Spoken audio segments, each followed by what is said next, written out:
Hi friends, welcome to cine family 2. గుప్పడంతో మనసు serial hero Mukesh Gowda ఈ సీరియల్లో రిషి క్యారెక్టర్లో చాలా చక్కగా నటించి ఎంతోమంది అభిమానుల మనసును గెలుచుకున్నారు. ముఖేష్ గౌడ ఇప్పటికీ సోషల్ మీడియాలో చాలా యాక్టివ్గా ఉంటూ తన personal and family and latest అప్డేట్స్ని ఎప్పటికప్పుడు షేర్ చేస్తూ ఉన్నారు. అయితే రీసెంట్గా గుప్పడంతో మనసు సీరియల్ హీరో రిషి తన రియల్ లైఫ్ లేటెస్ట్ ఫొటోస్ను షేర్ చేశారు. ఆ ఫొటోస్ను రిషి తన ఫ్రెండ్స్తో కలిసి చాలా హ్యాపీగా సరదాగా ఎంజాయ్ చేస్తూ కనిపించారు.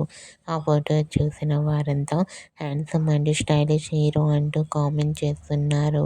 మీకు కూడా గుప్పడంత మనసు serial hero Mukesh Gowda real life latest photos మీకు నచ్చినట్లయితే మీ అభిప్రాయాన్ని మీ కామెంట్ రూపంలో తెలియజేస్తూ లైక్ చేయండి, షేర్ చేయండి. మరిన్ని ఇంట్రెస్టింగ్ అండ్ లేటెస్ట్ అప్డేట్స్ కోసం మా సినీ ఫ్యామిలీ 2 ఛానల్ని సబ్స్క్రైబ్ చేసుకోండి.